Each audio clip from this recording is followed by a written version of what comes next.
millions of the people who are dying to come into the mainline media. मैं जी में मेरी नौकरी हुई और फिर सिलसिला आज तक में आ गया। आज तक का फिर मैं संपादक बन गया, फिर इंडिया न्यूज में आ गया। कि इतने ग्लोरियस करियर और इतने पॉजिटिव माइंडसेट से काम करने के बाद now he has given up. तो जब मैनेजिंग एडिटर को बिजनेस की रिस्पॉन्सिबिलिटी डालते हैं तो वहां पे सुधीर चौधरी बन के लोग निकलते हैं। आप क्या सोचेंगे इसके बारे में? हमारे यहाँ रेवेन्यू जो आता है वो कॉर्पोरेट से आता है, एडवर्टीजमेंट बेस्ड है। बाहर रवीश है या अजीत अंजुम है या फिर कुसुम वाजपेयी या विशाल शर्मा है, दीपक शर्मा है, ये सारे लोग सरकार के खिलाफ लगातार अपनी बात रखते हैं। जो लोग लगातार सरकार के पक्ष में कहते चले जाते हैं सरकार सरकार सरकार सरकार, तो जाहिर है उनको आप कहते हैं कि ये गोदी वाले हैं। कुणाल कामरा के उस बयान या उस पैरोडी को लेकर के मैंने कल टिप्पणी के अपना शो किया कि जब मेन लाइन मीडिया से लोग हट जाते हैं तो दलाली शुरू कर देते हैं, लाइजनिंग शुरू कर देते हैं। ये बहुत टफ क्वेश्चन है। एक बिहार का जिला है छपरा, वहाँ एक गांव है छोटा सा रामपुर। उस गांव में प्राइमरी स्कूल में पढ़ाई की, मिडिल स्कूल में पढ़ाई, गांव के स्कूल में तो खेतों से होकर के गांव तक जाना, गांव से होते हुए खेतों से होते हुए स्कूल तक जाना। सर आपका ये यूट्यूब चैनल क्या है? तो इत्तेफाक जो होते हैं जिंदगी में, आपकी खातिर कुछ तय करके आते हैं, आप उस रास्ते पर चलने लगते हैं, मकाम या मंजिल आपको मिलने लगती है।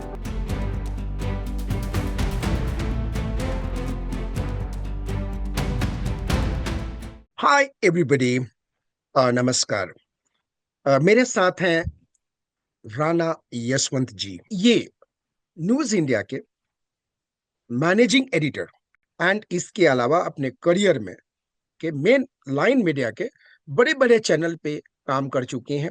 दोस्तों एक बात बताऊं, आप में से कोई भी व्यक्ति अगर लिमिटिंग बिलीफ में ट्रैप्ड है, limiting belief such as I am old enough, I am young enough, I don't have a limited resources, तो उसके लिए ये पॉडकास्ट मस्ट है।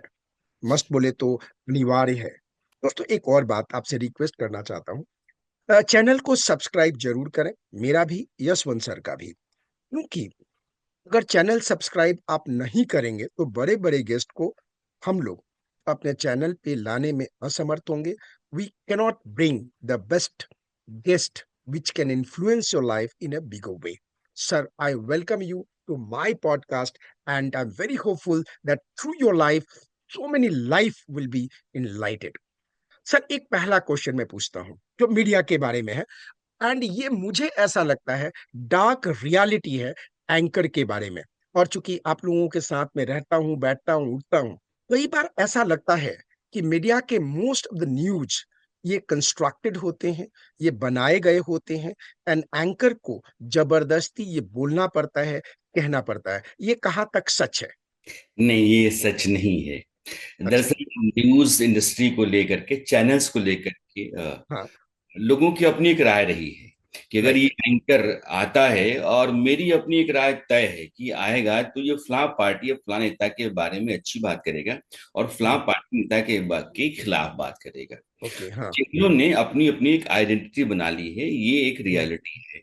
लेकिन ऐसा नहीं कि आज ही ऐसा रहा, पहले भी ऐसा रहा है। लेकिन चूंकि इस तरह इस समय पिछले कई वर्षों से, 8-10 वर्षों से ये ज्यादा लोगों के बीच में चर्चा में रहा कि अच्छा मैं उसको पसंद कर रहा हूं क्योंकि वो मेरे टेस्ट का है। तो समाज का जो राजनीतिकरण हुआ, पॉलिटिसाइजेशन हो गया, तो आप देखेंगे कि एक एक तबका किसी खास आदमी को पसंद करता है, एक किसी और को पसंद करता है, किसी और को पसंद करता है। उसके अपने अपने कारण रहे हैं। लेकिन एंकर को ये कहा जाए कि आप यही कहें और आप इसके अलावा कुछ नहीं बोल सकते हैं, ऐसा नहीं है। उसके पास इतनी आजादी होती है कि वो मनमाफिक तरीके से अपना शो कर सकता है। लेकिन हाँ, उसने अपनी एक लाइन तो खींची रखी है। सर एक और बात पूछता हूँ, शायद ये आपको बात उतनी अच्छी तरह से पसंद ना आए। कई बार मैं देखता हूँ एक एंकर है जो अपनी पूरी जवानी लगा दी एक टीवी चैनल के लिए, एज सडनली उसे कहा जाता है कि you are no more with me. इतना ही नहीं, कोई टीवी का इनपुट है, प्रोडक्शन का व्यक्ति है, वो काम पे है, अचानक उसको बोला जाता है कि कल से आप छुट्टी पे हो, यानी आपकी नौकरी गई। उसके पास इतना बचत भी नहीं होता कि अपनी घर चला सके। और वो छोटी मोटी चीजों में लगा रहता है। आप बताइए, इस तरह की परिस्थिति में एक एंकर क्या कर सकते हैं, या युवा वर्ग किस तरह से जो मीडिया लाइन में आना चाहता है, क्योंकि मीडिया का क्रेज है। मैं आपको बताऊं सर, आईएएस के बाद सबसे ज्यादा क्रेज है पावर के लिए, वो मीडिया का है। राइट। तो इसमें आपकी क्या राय है कि सडनली किसी से कह दिया जाता है, ये डार्क रियलिटी है सर, क्योंकि मैं कईयों को जानता हूं, टॉप पे जाके या मिडिल में जाके जॉब चली गई और कई महीनों तक जॉब नहीं मिला, तो घर का खर्चा कैसे चलाते होंगे, किस तरह से रहते होंगे। ये सच बताना उन लोगों के जरूरत के लिए जरूरत है जो मीडिया को करियर बनाना चाहते हैं, मीडिया में एक निष्पक्ष मीडिया में आकर के बड़े बड़ा सपना देखते हैं कि मैं ऐसा करूंगा। आपका क्या सजेशन होगा, आपका पर्सनल अनुभव क्या है? दो स्थितियां हैं। पहला जी ये सर। है कि जैसे जीवन अनिश्चित है, वैसे आपकी नौकरी भी निश्चित है, इस बात की गारंटी नहीं होती है सरकारी अगर नहीं है तो। और सिर्फ मीडिया के साथ ही ऐसा नहीं है, मुझे लगता है कि मीडिया बार बार लोगों के बीच में रहता है, चर्चा में रहता है, आप उनके साथ इंटरेक्ट कर रहे होते हैं किसी न किसी तरीके से। बहुत सारी कंपनीज बंद हो जाती हैं। हम्म। अब मैं बिहार से आता हूँ। बिहार हम्म। में जितनी चीनी मिलें पिछले 20 वर्षों में बंद हुई हैं, ओके। शायद ही किसी और राज्य में बंद हुई हैं। हम्म। एक डालमिया नगर पूरा का पूरा इंडस्ट्रियल इलाका था, वो हम्म। आज की तारीख में खंडहर में तब्दील हो गया। हम्म। इस तरीके से देश में आप जाएंगे तो बहुत सारी कंपनियां बंद होती हैं, हम्म। चैनल भी बंद होते हैं। ये हम्म। न्यूज बिजनेस है। और हम्म। जो आदमी अपना पैसा लगा करके चैनल चला रहा है, वो शायद बहुत मुनाफा ना कमाए, लेकिन उस कोशिश में रहता है कि कम से कम मुझे घाटा ना। और ये करेक्ट। उसकी रियलिटी है। हम्म। अब उसमें जर्नलिस्ट काम कर रहा है, तो जो हम्म। पत्रकार अलग अलग ऑर्गेनाइजेशंस में या मीडिया हाउसेस में काम कर रहे हैं, हम्म। वो मीडिया हाउसेस की प्रॉफिटेबिलिटी के हम्म। लिहाज से ही हम्म। अपना हम्म। समय तय कर सकते हैं। हम्म। जैसे आज की तारीख में एक बहुत बड़ा चैनल है, हम्म। उसने अपने कुछ रीजनल चैनल्स बंद किए। बल्कि हम। नेशनल चैनल्स के कुछ एंकर्स, कुछ प्रोड्यूसर्स, रिपोर्टर्स और बाकी अलग डिपार्टमेंट्स के लोगों को उन्होंने आज हटाया। हम्म। अब ये बार बार आता है। कई हम्म। चैनल्स हैं जिन्होंने अपने आप को थोड़ा सा ट्रिम ऑफ किया, लोगों को हटाया है। हम्म। चैनल चर्चा में आते हैं इसलिए हैं कि मीडिया के लोग ही उसमें काम कर रहे होते हैं, और मीडिया के होने के नाते वो खबरें कहीं कहीं प्लेटफॉर्म पर चलती रहती हैं। हम्म। लेकिन अगर दूसरे सेक्टर्स में इंडस्ट्रीज बंद हो रही होती हैं या यूनिट्स हम्म। बंद हो रही होती हैं, तो आपको हम्म। नहीं पता चलता है। हम्म। ये एक बाजार है और हमको यह बात माननी है कि बाजार का अपना एक अर्थशास्त्र है, चैनल का भी अपना एक अर्थशास्त्र है, वो उसी के मुताबिक चलेगा, चैरिटी नहीं है। और कोई भी आदमी घर से पैसा लगा करके हम आपकी हमारी नौकरी नहीं चला सकते, इसमें कोई दो राय नहीं। तो हम अपना बेस्ट दें। जैसे मैं हमेशा मानता हूं कि अगर आप बहुत काबिल हैं और आप कंपनी के लिए एसेट हैं, आप लगातार अपने आप को इम्प्रूव कर रहे हैं, आप अपने आप को एसेट में कन्वर्ट कर रहे हैं, तो आपकी जरूरत रहेगी। अगर आप लगता है कि टेकन फॉर ग्रांटेड ले लिया आपने नौकरी को, या नौकरी की जो जरूरतें हैं, जो टेक्नोलॉजी बदल रही है, कम्युनिकेशन के जरिए बदल रहे हैं, मीडियम बदल रहा है, अगर मैं उनको नहीं सीखता हूं, नहीं जानता हूं, तो जाहिर है कि मैं रिडंडेंट होता चला जाऊंगा। और फिर मैं कहता हूं कि मुझे नौकरी नहीं मिल रही है। अगर ये मीडिया बाजार है, ये कॉर्पोरेटाइजेशन है, इसके पहले मैं आऊंगा, इस क्वेश्चन पे बाद में आऊंगा। पहले ये बताइए कि आपने अभी कहा कि आप बिहार से आए और अपने गांव से निकल के आए। अपनी जर्नी के बारे में थोड़े बताइए, और किस तरह से आप मीडिया में एंटर किए, किस तरीका से आप मीडिया में एंटर किए। और ये चूंकि आपकी जो जर्नी है, आपको मैं सुना था अपने आपके लॉन्च में, and really you had touch my heart, and you really wanted to speak something greater way to touch the life of students. Right. तो आप अपनी जर्नी को जरा बताइए कि किस तरह से आप वहां से आए, और आने के बाद आप में एक कवि भी छुपा हुआ है। मैंने देखा है कि आपने कविता भी लिखी है, कविता का संग्रह भी लिखा है। लेकिन बताइए अच्छी तरह से अपने जर्नी के बारे में, how exactly you came and how your story is touching the life of millions of the people who are dying to come into the mainline media, because आप IIMS से भी, आपको in mass communication, Indian institute of mass communication से करके आए। आप यूं ही नहीं कहीं पे बोल के आ गए, आप प्लान तरीका से मीडिया में आए। How did you, what made you to come in media, and how did you plan for that? So youngster कैसे प्लान करें अगर आना चाहते हैं तो? मुझे लगता है कि जिंदगी जो है ना, वो इत्तेफाकों का एक सिलसिला है। अरे और वाह। कहीं न कहीं कोई न कोई मोड़ ऐसा मिलता है जो आपको रास्ता दे देता है, आप चलते रहते हैं। बहुत सारे लोग आपको मिलेंगे जिन्होंने अपनी मंजिल वो पाई जिसके लिए कभी उन्होंने मेहनत नहीं की, चाहा नहीं होगा, लेकिन जहां पहुंच गए उनको बाद में एहसास हुआ कि मुझे यहाँ आना चाहिए था। तो मैं इसी तरह की जमात का हिस्सा हूँ। एक बिहार का जिला है छपरा, वहाँ एक अच्छा। गांव है छोटा सा रामपुर। उस हाँ। गांव में हमने प्राइमरी स्कूल में पढ़ाई की, मिडिल स्कूल में पढ़ाई गांव की, के स्कूल में हाई स्कूल, हाँ गांव के स्कूल में छत भी। था? स्कूल के अंदर छत था?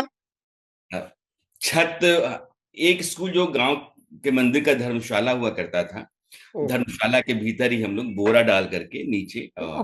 पढ़ा ओह। ओह। करते थे। तो प्राइमरी वो भी स्कूल घर, वो भी घर से लेके जाते थे? घर से लेकर के जाते थे, तो ओ, कभी स्कूल चटाई चले, स्कूल चले, स्कूल चले, हाँ। फिर राइट। फिर हम मिडिल स्कूल में जाते थे कि मिडिल स्कूल में बेंच हुआ करती थी, तो हम जा जा करके देखा करते खिड़कियों से कि अगर हम पांचवी के बाद यहाँ आएंगे तो हाँ। हमको बेंच पे बैठने को मिलेगा। राइट। और फिर हाई स्कूल में तो वो खेतों से होकर के गांव तक जाना, गांव से होते हुए खेतों से होते हुए स्कूल तक जाना, वहीं फुटबॉल खेलना, क्रिकेट खेलना, आसपास के गांवों में खेतों से होकर के जाना और छोटा सा खेत, चार पांच खेतों को मिलाकर के मैदान बना हुआ, उस मैदान में क्रिकेट खेलना। फिर वो ओह। बारिश हो रही है, झूमते हुए भीगते हुए आ जाना, फिर नहर में नहा लेना, घर पहुंच जाना। तो जिंदगी बहुत लगता था कि यही दुनिया है, इससे बाहर कोई दुनिया होती नहीं होगी, और होती वाह। होगी तो पता नहीं। अच्छा, जब कपड़े नहीं होते तो नहर में कैसे नहाते थे? कपड़े होते थे, वही हम कपड़ा? हम क्या करते थे कि एक बार मेरे दादाजी ने, हमारे यहाँ नाड़ा पहनाते हैं हाँ तो पता है न, हाँ, तागड़ी, तागड़ी, हाँ। हाँ। ताकि नजर ना लगे। तो उस नाड़े में ये जो मछलियों का जाल फेंका जाता है, उस जाल में हाँ। लोहे के दाने होते हैं ताकि हाँ। उसमें वजन है। तो उस हम्म। दाने को नाड़े में बांध हाँ। दिया जाता है ताकि अच्छा। आपको कहीं किसी की नजर ना लगे, आपकी सेहत अच्छा। ठीक है। तो हमारे ओके। यहाँ ये बट्टू की तरह है। तो हम्म। अब वो हम कपड़े तो खोल देते थे स्कूलों में, तो हाँ। पैंट भी खोल दी, शर्ट भी खोल दी, नहर में कूद गए, नहा लिए। दोपहर में एक दिन दादाजी ने कहा कि तुम लोग नहर में नहा रहे थे क्या? तो हमने कहा हाँ। कि नहीं। तो बाल पकड़े तो बाल तो सूखे हुए थे, हाँ। तो उस दिन हम बच गए। हाँ। दूसरे दिन हमको लगा कि यार दादाजी फिर पूछेंगे, तो हमने क्या किया कि नहाने के बाद अपने ऊपर धूल वूल डाल ली कि हम तो ऐसे ही हैं, हम तो स्कूल से, हम दादाजी ऐसे ही अब आ रहे हैं। फिर तो दादाजी ने उस दिन कहा कि ठीक है तुम नाड़ा दो। हम्म। नाड़ा क्या था? तो अच्छा। उनको समझ में आ गया कि हम नहर में नहा करके आए हैं। हाँ। तो फिर हम बाद में नाड़ा भी खोल के नहाते थे कि ओ, जब चलिए, अब जो स्टोरी आप सुना रहे थे वहां से बताइए। नहर में नहा लिए, फिर? तो जिंदगी हमारी वैसी थी, अगर हवाई जहाज जाते थे तो हमको लगता था ये कहाँ जाते होंगे, कौन से लोग जाते होंगे, किस तरह के लोग होंगे, ये कहाँ से कहाँ जाते होंगे। गांव में तो एम्बेसडर गाड़ियां कभी कभार आया करती थी, या तो कोई बड़ा नेता आ गया, कोई बड़ा अफसर आ गया, तो एम्बेसडर कार से आया करता था। उस कार के पीछे हम दौड़ा करते थे, और हाँ। उसकी जो पेट्रोल का धुआं होता था उसको सूंघने के लिए हम बार बार रोड पे गिरा करते थे। हर कभी कभार, चूंकि ज्यादातर घर तो मिट्टी और खपड़ैल के हुआ करते थे, जिनका ओहो। मकान ओहो। होता था, हाँ। हाँ। तो बैलगाड़ी से या ट्रैक्टर से तब ईंटें आया करती थी। तो यस। ईंट उतर जाने के बाद हम वेट करते थे कि उतर जाए तो हम ट्रैक्टर पे या उस बैलगाड़ी पे सवार होकर के और वहां तक चले जाएं जहां तक गांव के बाहर का रास्ता है। तो जिंदगी कमोबेश वैसी ही रही। और वहां से निकले तो कॉलेज में आए, जो मेरा डिस्ट्रिक्ट हेडक्वार्टर है। फिर हम पटना आए, हम्म। पटना से बीएचयू आए, हम्म। बीएचयू से एमसी आए। पटना में आपने किस चीज की पढ़ाई करी? पटना में हम मेडिकल की तैयारी कर रहे थे और ओ, साइंस की। अच्छा, तब PIMT कुछ होता था, प्री मेडिकल, PMIT कुछ मेडिकल होता था? एडमिशन टेस्ट, ये मेटी हाँ, कहते हाँ, हाँ। हैं, एडमिशन टेस्ट। तो नीट नहीं होता था तब? हाँ। नीट नहीं था तब, वो बिहार हाँ। के लिए करता था। अच्छा। तो हाँ। और फिर उसके बाद मैंने पापा से कहा कि पापा ये पढ़ाई लगता है कि मुझे नहीं करनी चाहिए, मुझे जिंदगी में कुछ और करना चाहिए, ये तो बहुत ओके। लंबा है और बहुत बैठ करके जिंदगी निकल जाएगी। मेरे पापा ने कभी रोका नहीं मुझे। तो फिर मैं बीएचयू आ गया, और बीएचयू में मैंने फिर अपने मुताबिक ग्रेजुएशन किया। और अब मैं यूपीएससी की तैयारी कर रहा हूँ। अब इत्तेफाक क्या होता है, मैंने क्यों कहा हाँ। आपको, यही समय शाम के 6 साढ़े 6 के आसपास बीएचयू में मैं हॉस्टल से निकल रहा था, साइकिल लेकर चाय पीने के लिए जा रहा था। मेरा ओके। रूममेट था, हम दोनों निकल रहे थे। एक लड़का बगल के हॉस्टल का था, ग्रेजुएशन का था, वो फॉर्म लेकर के आया।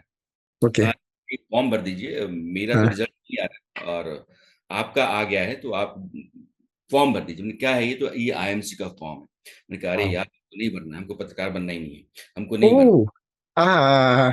उसने कहा कि अच्छा नहीं भरना है, कोई बात नहीं है। उसने दरवाजा के दोनों पल्लों के बीच में जगह थी, उससे मेरे कमरे के अंदर फॉर्म को फेंक दिया। बोला कि मैं कल सुबह आऊंगा, आप इसको भर के हाँ रखिएगा। धनंजय उसका नाम हाँ है। उसके बाद हाँ का पता नहीं मुझे, लेकिन आज भी मैं उसको याद करता हूँ कि धनंजय ने आके फॉर्म फेंका था।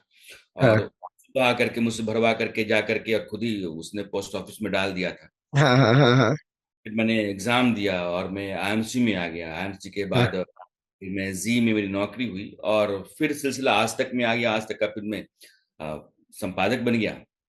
फिर इंडिया न्यूज में आ गया।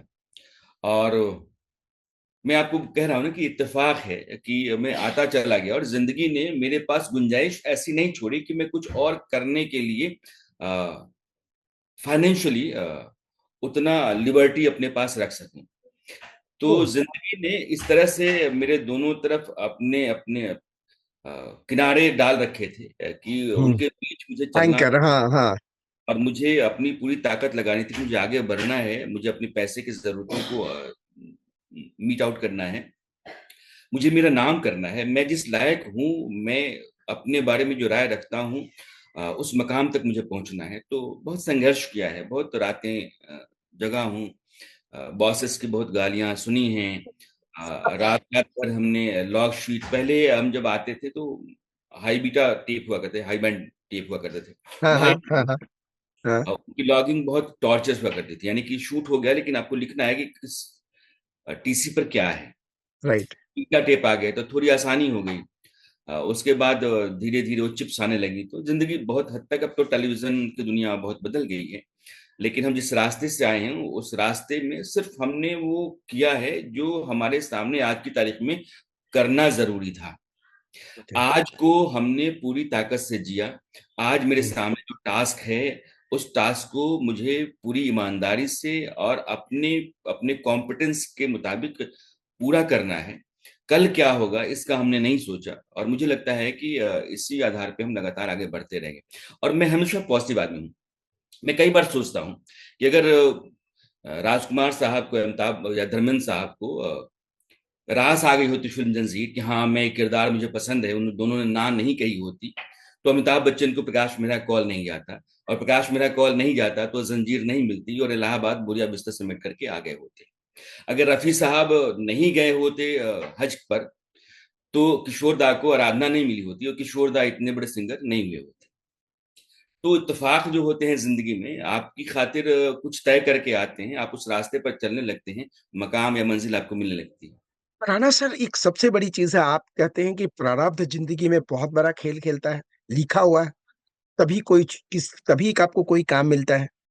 ये मैं तो नहीं कहता हूं कि बहुत हद तक लिखा हुआ है, लेकिन मैं ये मानता हूं कि जैसे अजगर करे न चाकरी, पंछी करे न काम, दास मलूका कह गए सबके दाता राम। मैं नहीं मानता हूं। आपको काम करना पड़ेगा। जब तक आप काम नहीं करेंगे तो आपके पास, हमारे कर्म तीन हिस्सों में आते हैं।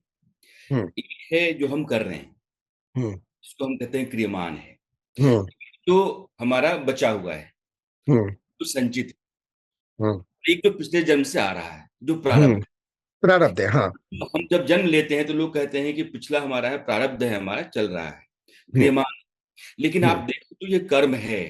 हम्म भारत का जो सनातन है या सनातन का दर्शन है, मैं षड दर्शनों की बात करता हूँ, सभी छह दर्शन, हाँ, बिल्कुल छह बिल्कुल। दर्शन भी हैं, वो कर्म फलवाद जो हमारा सिद्धांत रहा, वेद कहते हैं कि आप कर्म करेंगे तभी आप फल की उम्मीद कर सकते हैं।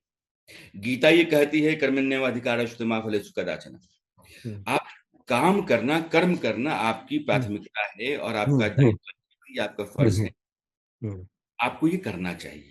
मुझे लगता हम्म है कि बिना किए नहीं मिलता है। हाँ ये है कि जब आप कुछ कर रहे होते हैं तो आप जो चाहते हैं वो नहीं होता है, लेकिन कुछ ऐसा हो जाता है जो उस समय शायद आप नहीं चाहते होंगे, लेकिन वो नहीं चाहा हुआ आपका एक रास्ता देता है, और आगे वो अपनी चाहत में बदलता चला जाता है, और फिर आपको लगता है कि नहीं, ये शायद मेरे लिए ही था, और मैं यहाँ आ गया।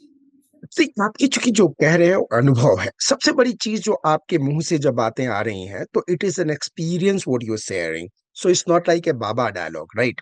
Now the question is very simple कि आपकी बात से इस निचोड़ पे मैं निकला हूं कि इंसान को कर्म करते रहना चाहिए। ये सोचोगे कि सारे लाइट जब ग्रीन होंगे तो मैं सड़क पे आऊंगा, तो ऐसा नहीं होने वाला। करेंगे तो आज नहीं तो कल उस कर्म का फल मिलेगा, और अच्छा मिलेगा अगर नियत अच्छी रही तो। छोटी सी सवाल मैं दूसरा पूछना चाहता हूँ। दोस्तों, ये सर, ये जो क्वेश्चन पूछता हूँ, ये क्वेश्चन थोड़ा अजीब लगेगा आपको, but let me ask you because you are the best person to answer this. Ladies and gentleman, मैं यशवंत सर के बारे में बता दूं कि इतने ग्लोरियस करियर और इतने पॉजिटिव माइंडसेट से काम करने के बाद now he has given up his career as a managing editor, and इनको लगता है कि मैं कंट्रीब्यूट कर सकता हूं अपने एक्सपीरियंस से यूट्यूब चैनल के थ्रू। सर, आपका ये यूट्यूब चैनल क्या है, और क्यों लोगों को ये सब्सक्राइब जरूर करना चाहिए? बतौर संपादक लंबा अरसा हो गया, आज तक में भी मेरी भूमिका संपादक की रही, इंडिया न्यूज में जी। भूमिका संपादक की रही। संपादक के साथ एक बड़ी मुसीबत ये है कि वो हम्म। करता हुआ तो सब लगता है, लेकिन उसके हम्म। पास अपने लिए बहुत कम समय होता है। हम्म। अगर वो खुद कुछ करना चाहे तो उसके हम्म। पास इस बात की गुंजाइश हम्म। बहुत कम होती है। हम्म। वो स्ट्रैटेजिस्ट है, वो प्लान करता है, एग्जीक्यूशन के लिए लोगों का इस्तेमाल करता है। वो दरअसल एक ऐसा कैप्टन है जो टीम की स्ट्रैटेजी तय करता है, हर खिलाड़ी के लिए उसका जॉब तय करता है। टीम के जीतने के लिए जो फॉर्मेट जरूरी है, जो कॉम्बिनेशन जरूरी है, जो स्ट्रैटेजी जरूरी है, वो तैयार करता है, लेकिन वो अपने बारे में नहीं सोचता है।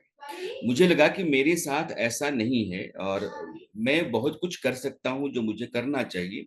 और बतौर संपादक खबरों की जो दुनिया है चैनलों की, उसमें एक रेस है, क्योंकि हम ईमानदारी से यह मानते हैं कि हम न्यूज बिजनेस में हैं। तो न्यूज और बिजनेस, ये दोनों चीजें आपको साथ साथ लेके चलनी पड़ेंगी और दोनों का एक संतुलन बना करके आपको चलना होगा। देश की आज की तारीख में जो स्टोरीज हैं, जरूरतें हैं, आप खबरों को लगातार बदलते हैं। आपने 2 घंटे पहले जो सोचा है, जरूरी नहीं है कि 2 घंटे बाद वो खबर ही रह जाए या आपको उसी प्लानिंग के मुताबिक चलने के लिए कहा जाए। वो संपादक बदल देगा, किसी भी वक्त बदल सकता है, क्योंकि खबर बदल सकती है, देश बहुत बड़ा है। उसमें बहुत जरूरी चीजें छूटती रहती। और मुझे लगा कि मैं जो कुछ भी कर सकता हूँ, वो उसको मैं हाशिए पर रख करके और मैं अपनी जिम्मेदारियों के साथ चल रहा हूँ। तो मेरी जिम्मेदारियों ने, मैं जो कुछ कर सकता हूँ उनको थोड़ा सा अलग रख दिया। और वो जो मैं कुछ कर सकता हूँ, मैं जिस लायक हूँ, मुझे जो करना चाहिए, यह जो फीलिंग रही मेरे भीतर, उसने धीरे धीरे मेरे ऊपर अपने आप को हावी करना शुरू किया। मुझे लगा कि संपादक की भूमिका बहुत हो गई है। आपको वो करना चाहिए जो आप महसूस करते हैं। एक बात मैं आपसे कहूंगा, जैसे खाने के चलते आदमी उतना बीमार नहीं होता है, वो बात जो आपको भीतर भीतर खाती चली जाती है, उसके चलते आप होते हैं। तो ये भीतर भीतर खाती हुई बात जो है, वो आपको बहुत परेशान करती है। मुझे लगा कि नहीं, मुझे इस परेशानी से, इस बीमारी से बाहर आना चाहिए और मैं जो कुछ कर सकता हूँ, 2-3 चीजें मैं आपको बताता हूँ। जैसे आज ही एक बड़ी रिपोर्ट आई, इसका जिक्र कहीं आप नहीं देखेंगे। बिहार में 38 जिले हैं, 38 जिलों में 32 जिले ऐसे हैं जहां का पानी या तो आर्सेनिक से भरा हुआ है, या जी। इस तरह के दूसरे जो जो खतरनाक केमिकल्स हैं उनसे है। अब इस तरह का पानी बिहार के 13 करोड़ लोगों में से ज्यादातर 80% लोग पी रहे हैं। तो जाहिर है कैंसर, कैंसर जैसी बीमारियां वहां घर करेंगी। पीने के पानी का संकट, और पानी का संकट वैसे भी दुनिया और भारत के सामने बहुत बड़ा खतरा है, लेकिन हम उस खतरे को महसूस नहीं करते हैं। और जो भीड़ है खबरों की, उसमें वो महसूस करने नहीं देती, क्योंकि वो लड़ाई ही दूसरी है। वो अजीब तरह की लड़ाई चल रही है। उस लड़ाई में जो बड़ा खतरा है, जैसे मैं दूध की बात करता हूँ। अब भारत दुनिया का सबसे बड़ा मिल्क प्रोड्यूसिंग कंट्री है, लेकिन हिंदुस्तान में सबसे ज्यादा कॉस्मेटिक से बनने वाले दूध का प्रोडक्शन भी होता है। दूध जो आपकी जरूरत से ज्यादा, प्रोडक्शन से ज्यादा कंजम्पशन है। एग्जैक्टली, डिमांड आपकी ज्यादा है, और डिमांड ज्यादा होने चलते कॉस्मेटिक के दूध का बाजार बहुत बड़ा हो गया है। अब इसकी पहचान कैसे करेंगे, ये दूध कैसे बन रहा है, लोगों को अवेयर कैसे कर सकते हैं, इस तरह की बातों पर आप नहीं जा पाते हैं। पानी का संकट है, जैसे आज किसी आदमी ने मुझे फोन किया, हॉस्पिटल्स सुप्रीम कोर्ट का एक ताजा फैसला है। एक आरटीआई है, आरटीआई कहती है कि जो अस्पताल है, निजी अस्पताल, वो अपने यहाँ दवा लेने के लिए लोगों को मजबूर करते हैं। आप बाहर की दवा नहीं ले सकते, इंजेक्शन नहीं ले ले सकते। सकते। जो हाँ। प्रिस्क्राइब मेडिसिन है वही लेंगे आप। और वो बाहर जो रेट होगा उस दवा का, उससे कहीं ज्यादा होता है। हर निजी अस्पताल, प्राइवेट हॉस्पिटल अपने लिए एमआरपी कंपनी को बोलता है कि आप इतना करके दो। तो इंसान फंसा हुआ है। अगर मैं बीमार हूं तो मुझे एक दवा इस अस्पताल में 440 की मिलेगी, और बाहर में जाऊंगा तो जो फार्मासिस्ट बैठा हुआ है उसके यहाँ 280 की मिलेगी। ये कैसी व्यवस्था है? मेरे साथ आप दो तरह के पैमाने रखे हुए हैं। तो आपने मुझे बंधक बना रखा है। पेशेंट चार्टर इस देश में कानून है, और पेशेंट चार्टर के मुताबिक हर अस्पताल के पास ये जिम्मेदारी बनती है कि वो अस्पताल पेशेंट और उसके तीमारदार को बताए कि उसका जो इलाज चल रहा है वो किस ट्रैक पे है। अगर आप कुछ नया करना चाहते हैं तो आप पहले उसकी परमिशन लेंगे। आपका जो कॉस्ट टोटल बनता है उसके बारे में आप बताएंगे। आप किसी भी डेड बॉडी को, अगर खुदा न खास्ते मरीज की मौत हो जाती है, तो पैसे के चलते आप नहीं रोक सकते हैं। लेकिन सब होता है। अस्पताल की चंगुल में जो इंसान आकर के फंस गया होता है, उसके बाद वो अजगर की पाश की तरह वो छटपटाता तो रहता है, लेकिन बाहर नहीं निकल सकता है। स्कूलों का हाल देखिए, बिहार उत्तर प्रदेश में स्कूलों का हाल कितना बुरा है। आपका भविष्य जहां से तैयार होता है, उसको तैयार करने की जो प्रयोगशालाएं हैं, या जो उसकी बुनियाद जहां हम खड़ा करते हैं, वो इतने लचर हैं, इतने खराब हो चुके हैं। शिक्षा मित्रों के नाम पर जिन लोगों की नौकरियां लगी या जिन लोगों को नौकरी दी गई है, वो क्या पढ़ाते हैं? तो देश जो है वो जिस बुनियादी सवाल के सामने खड़ा है, उन सवालों की वहां पूछ परख नहीं है, सुनवाई नहीं होती है, क्योंकि चैनलों के पास दूसरे तरह की लड़ाई, वो टीआरपी की लड़ाई है। मार्केट में आपको रेवेन्यू जनरेशन के लिए टीआरपी चाहिए, टीआरपी के लिए आप यहाँ व्यूअर। पे यहाँ पे एक छोटा सा आपसे सवाल पूछूंगा, आप कंटिन्यू रखेंगे इसमें। मुझे ऐसा ये फील हुआ आपकी बातों से कि जो आपका यूट्यूब चैनल है, सामाजिक बुराइयां, सामाजिक कुरीतियां और साथ में जो फाइनेंशियल प्रॉब्लम्स लोगों को हो रहे हैं, जिसे जूझ रहे हैं, उनकी समाधान के बारे में आप आवाज उठाते हैं। और उनकी समाधान आवाज ही उठा सकते हैं हम, और क्या कर सकते हैं? बिकॉज फाइनेंशियल प्रॉब्लम इतना ज्यादा है कि हम सबको फंड नहीं कर सकते। जिन जिन मामलों को लेकर के बहुत हद तक एक नेरेटिव तैयार किया जा रहा है, तो हम्म। या तो इधर का है या उधर का है, लेकिन जो हम्म। फैक्ट है वो मैं आपके सामने रख करके बताऊं। अभी हाल ही में दो एपिसोड मेरे थे। एक, अरविंद केजरीवाल की सरकार जो पिछली थी, उस हम्म। सरकार के खिलाफ जो सीएजी की रिपोर्ट है, वो सीएजी की रिपोर्ट क्या कहती है? स्कूलों के बारे में, जो स्कूलों में भ्रष्टाचार है, वहां शौचालय जो बनाए गए उनके बारे में, जो मोहल्ला क्लिनिक है उनके बारे में, दिल्ली के अस्पतालों को लेकर के जो उसकी रिपोर्ट है, वो तमाम रिपोर्ट सीएजी की रहे। मेरी कोई अपनी राय है ही नहीं। देश में अलग अलग राज्य यहाँ सरकारें जो। पे एक सेकंड, यहाँ पे एक क्वेश्चन पूछना चाहता हूँ कि हिंदुस्तान एक ऐसा कंट्री है, सी आई एम एब्सोल्युटली न्यूट्रल। ऐसा नहीं हो सकता कि सीएजी की रिपोर्ट ही को मैन्युफैक्चर कर दिया जाए? अब संस्थाओं पर अगर हम भरोसा नहीं करेंगे, हम कहें कि हाई कोर्ट सुप्रीम कोर्ट के फैसले जो हैं वो मैन्युफैक्चर्ड हैं, हम कहें पंद्रह कि पंद्रह पंद्रह करोड़ रुपया अभी जज के पास जमा हुआ मिला। अब सिस्टम में अपवाद हो सकते हैं, लेकिन आपको सिस्टम के जरिए ही चलना पड़ेगा। नहीं, अगर विनोद राय ने एक रिपोर्ट दी और उस रिपोर्ट के आधार पर मनमोहन सिंह की सरकार गिर गई, या नरेंद्र गिर मोदी गई, हाँ। की करप्ट गवर्नमेंट है, और वही विनोद राय बाद में कहते हैं कि मुझसे गलती हो सकता है। तो अब आप जब रिपोर्ट तैयार कर रहे होते हैं तो उसकी कुछ अपनी फाइंडिंग्स होती हैं। उन फाइंडिंग्स के फाइन। आधार पर कंक्लूजन आप लेते हैं। कंक्लूजन जो है वो एक ओपिनियन तैयार करता है, नैरेटिव तैयार कर देता है। पॉलिटिकली वो एक नैरेटिव में कन्वर्ट हो जाता है कि ये करप्ट सरकार है, तो अब की बार मोदी सरकार। बहुत हुआ। अच्छा, राणा बहुत सर, एक हुआ। आता हूँ। मैं पॉलिटिक्स में नहीं जाना चाहता ज्यादा, एक छोटी सी सवाल आपसे पूछता हूँ, ये जरूर बताइएगा। चूंकि आपने कई बार कहा कि बिजनेस, न्यूज एक बिजनेस है, राइट? न्यूज बिजनेस है, चूंकि आप खुल के बोल रहे हैं तो मैं खुल के पूछ रहा हूं। पहले मैं सोच रहा था कि बहुत सारी चीजें नहीं पूछूंगा, ये खुल के पूछ रहा हूं। न्यूज एक बिजनेस है, तो आप एडिटर को, मैनेजिंग एडिटर को बिजनेस की रेस्पॉन्सिबिलिटी डालते हैं। तो जब मैनेजिंग एडिटर को बिजनेस की रेस्पॉन्सिबिलिटी डालते हैं, तो वहां पे सुधीर चौधरी बन के लोग निकलते हैं। आप क्या सोचेंगे इसके बारे में? ये किस तरह से दो चीजों को डाला गया? एक हम्म, मैनेजिंग एडिटर जो न्यूज को निष्पक्ष दिखाने पे है, उसी को आप बिजनेस की भार संभालेंगे, तो सुधीर चौधरी पक्का बन के निकलेंगे। उसमें सुधीर चौधरी की दोस्त क्या है? दो चीजें हैं इसमें। हाँ, हाँ, ये बहुत अच्छा सवाल आपका, इस पर क्लैरिटी होनी चाहिए। हाँ, जब आप न्यूज बिजनेस कहते हैं, इसका मतलब हाँ। ये है कि न्यूज का धंधा कर रहे हैं आप। धंधा कर रहा है, बिल्कुल धंधा कर आप मैं वो अलग मामला, न्यूज का रहा है। हाँ, धंधा नहीं कर रहे।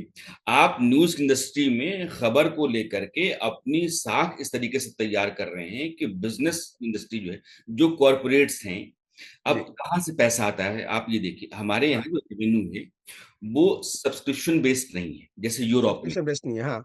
में रेवेन्यू सब्सक्रिप्शन बेस्ड है। तो एडवर्टाइजमेंट। राणा यशवंत को सीएनएन देखना है, बीबीसी देखना है, तो उन्होंने $10 दे दिया और वो देख हम्म, रहे हैं। हम्म, तो 1 लाख लोगों ने दे दिया एक $10, तो आपने $10 लाख ले लिए और आप अपना हम्म, बिजनेस चला रहे हैं। हम्म। हमारे यहाँ रेवेन्यू जो आता है वो एडवर्टाइजमेंट से। कॉर्पोरेट से आता है, एडवर्टीजमेंट बेस्ड है। और कॉर्पोरेट का रेवेन्यू कैसे तय होता है? वो टीआरपी से तय होता है। हम्म, टाइम एक एजेंसी है आज की हम्म, तारीख में जो टीआरपी देती है। टाइम का, और जो विज्ञापन लेने वाली एजेंसियां होती हैं, हम्म, और जो ब्रॉडकास्टर्स हैं, हम्म, तो ब्रॉडकास्टर, विज्ञापन देने वाली एजेंसियां, टाइम जो रेटिंग एजेंसी है, हम्म, इन सबका स्टेक होता है टाइम के भीतर। हम्म, अगर आपकी रेटिंग ठीक है तो हम्म, कॉरपोरेट आपको विज्ञापन का रेट ज्यादा देगा, हम्म, सरकारें आपको रेट ज्यादा देंगी। रेटिंग हम्म, कैसे ठीक होगी? जब आपका हम्म, डिस्ट्रीब्यूशन बहुत ज्यादा होगा, हम्म, ज्यादा लोग देखेंगे, तो हम्म, डिस्ट्रीब्यूशन के लिए आपको 32-35 करोड़ रुपए लगाने पड़ेंगे। हम्म, के पास मैन पावर बहुत बढ़िया हम्म, होना चाहिए ताकि आप कंटेंट जनरेट कर पाए। हम्म, टेक्नोलॉजी आपकी उम्दा होनी चाहिए ताकि हम्म, आप स्पीड को मैच कर पाए इंडस्ट्री के हम्म, साथ या टाइम के साथ। तो हम्म, टेक्नोलॉजी में इन्वेस्टमेंट, मैन पावर में इन्वेस्टमेंट, डिस्ट्रीब्यूशन में इन्वेस्टमेंट, ये सारा इन्वेस्टमेंट एक आदमी लगातार करता चलता है, तो जाहिर है हम्म। कि तो रेवेन्यू के शक्ल में वापसी चाहिए, तभी तो चैनल चलेगा। लेकिन सर, एक छोटा सा मैं क्वेश्चन पूछता हूँ मैं से, मैं वही आ रहा हूँ। हाँ, लेकिन वही। न्यूज न्यूज के लिए चैनल चल रहा है, हम्म, न्यूज बेचने के लिए नहीं चल रहा है। हम्म, न्यूज अब देश जो, हम ये तो नहीं है ना कि आप मेरे आपके बीच में एक सौदा हो गया और हम्म, आपने कहा कि ये मेरा एक सामान है, मैं बीस हम्म, रुपए में आपको देना चाहता हूँ, मैंने कहा कि 18 रुपए में दे दिया और मैंने आपसे खरीद लिया। यह पूरा देश देख रहा है और देश तय करता है कि कौन सी खबर उसको पसंद आ रही है, कौन सी खबर पसंद नहीं आ रही है। संपादक तो व्यूअर है। यानी कि आप खबर में अपना ब्रेन कहाँ इस्तेमाल करते हैं, इस देश की जरूरत या पसंद के मुताबिक खबर कहाँ लेकर के आते हैं ताकि आपको नंबर बेहतर मिलता है, ये आपकी काबिलियत है। और मैंने कहा कि काबिलियत के साथ साथ जो बुनियादी चीजें हैं कि डिस्ट्रीब्यूशन आपका क्या है, मैन पावर आपका क्या है, टेक्नोलॉजी आपकी क्या है, कैसी है, ये सारी राणा सर, चीजें सरकार के तौर राणा पर। सर, जो आप जितना चीज बता रहे हैं वो बहुत आइडियलिस्टिक, बहुत सही है। और चूंकि आप आइडियलिस्टिक सही हैं, और मैं आपकी थॉट की बड़ी इज्जत करता हूं, खास करके जब आप उस दुनिया को छोड़ चुके हैं फिर भी आप उसके लिए इतनी पॉजिटिव बोल रहे हैं। बट मैं एक छोटी सी बात बताता हूँ, सुधीर चौधरी के केस में यही तो था कि आप मुझे इतना दो तो इतना चीजें होंगी। चूंकि ही हैड अ प्रेशर कि आपको परफॉर्म करना है, आपको परफॉर्म करना है, आपको रेवेन्यू लेके आना है। तो ये, जब आप एक मैनेजिंग एडिटर को जब बिजनेस रेवेन्यू का भी हेड बनाएंगे, तो इस तरह की चीजें होंगी, फिर पार्शलिटी होंगी, फिर निष्पक्षता की आशा करना मुझे लगता है बेमानी है। आप क्या सोचते हैं? देखिए, संपादकों के पास जिम्मेदारी रेवेन्यू की उतनी नहीं होती है, उसके लिए सेल्स टीम है। अब किसी एक खास केस को आपने उठाया है, जिस तरीके से संपादक कभी भी जाकर के अपनी बिजनेस की बात नहीं करता है। जितने भी संपादक आप मिलेंगे, उनके पास सेल्स की एक बड़ी टीम होती है, उनके सीईओ होते हैं और वो रेवेन्यू के लिए जिम्मेदार होते हैं। संपादक काम ये है कि वो कंटेंट और टीआरपी का ठेका ले। तो टीआरपी कंटेंट है। एक केस है सुधीर का, सुधीर ने उस पर कई दफा अलग अलग मंचों से सफाई दी है और उसके बारे में उन्होंने विस्तार से कहा भी है कि हमारे साथ क्या हुआ था, हमने क्या किया था। और चूंकि उस मामले को मैं बहुत अंदर से जाकर के नहीं देखता जानता हूं, तो मैं हाँ। बहुत खुल करके या बहुत विस्तार से उस बारे में बताने की स्थिति में फिलहाल नहीं हूं। सुधीर सुधीर सर, देखिए, sorry Rana sir, Sudhir sir से मेरी हमदर्दी है। हमदर्दी वर्ड मैं अभी डिलीट करवाऊंगा। सुधीर सर के बारे में मेरे पास निगेटिव फीलिंग नहीं है। मैं सिस्टम की बात कर रहा हूँ। I am talking about the system. जो आप कह रहे हैं कि आज के दिन में मार्केटिंग टीम है, सेल्स का टीम है। आज एक बात बताइए, कौन सा ऐसा बिजनेस चैनल है, मैक्सिमम जो बिजनेस चैनल है is control by the corporate? आप आज तक की बात करें, now majority control with the with Aditya Birla group. आज अगर आप इंडिया टीवी की बात करें तो one journalist is running, it's okay fine.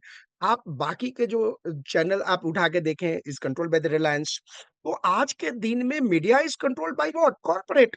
In fact I know the fight कि जेएसपीएल ने अपना चैनल सिर्फ इसलिए क्रिएट किया था ताकि वो मीडिया फाइट मीडिया से कर सके, और उसका खामियाजा जी न्यूज को हुआ, हमार को भी जो उन्होंने खरीदा था, बाकी फोकस को उन्होंने खरीदा था।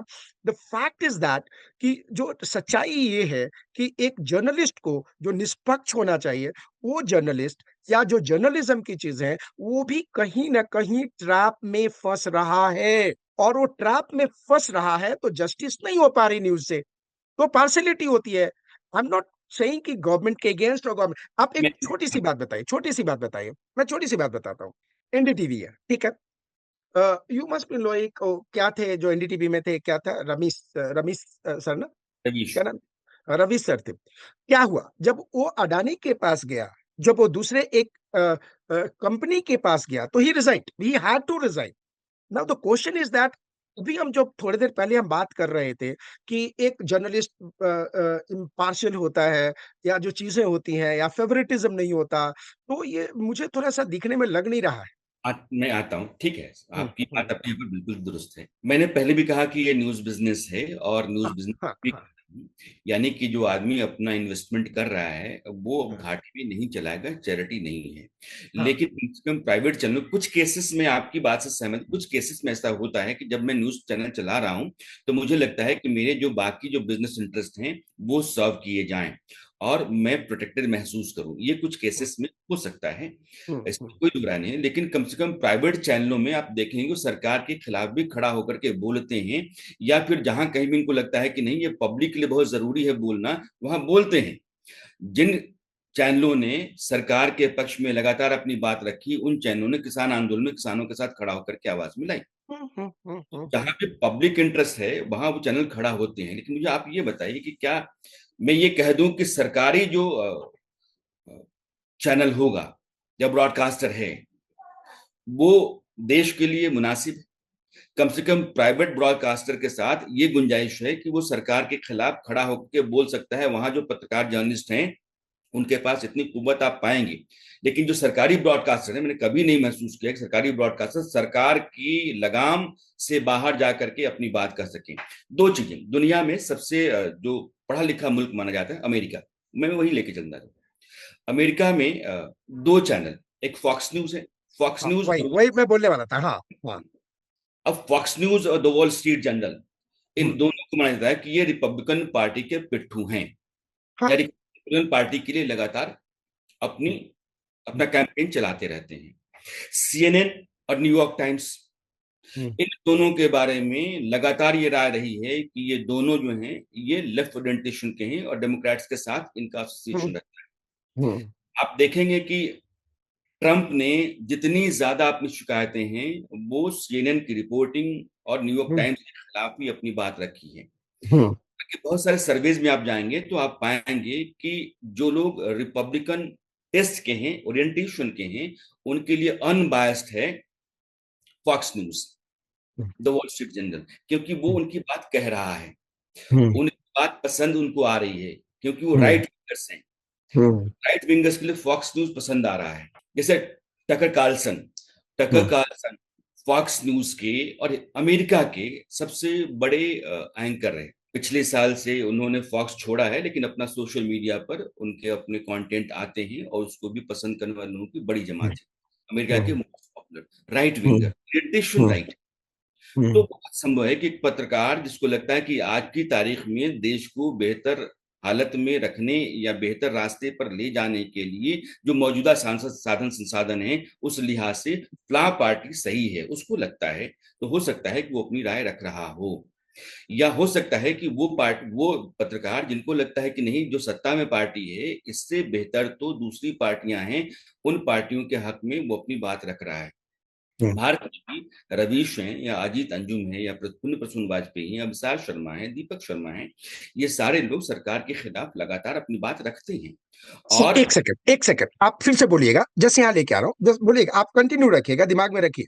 ये जितने नाम लिए, चाहे रवि सर हो गए, चाहे प्रसून वाजपेयी सर हो गए, चाहे दूसरे आपने नाम लिए, ये तो लिख के बैठे हैं कि सरकार के अगेंस्ट में, तो ये कौन सी पत्रकारिता है? यही मैं आ रहा हाँ, हूँ। जब आप, ये एक तरह का बिजनेस है कि नहीं है, हाँ, यह भी, जो मैं आपको घुमा के वहीं आ रहा हूँ कि हाँ, एक आदमी जब अपने वेस्टेड इंटरेस्ट के लिए एक हाँ, स्टैंड लेकर खड़ा हो जाता है, वह हाँ, भी बिजनेस है।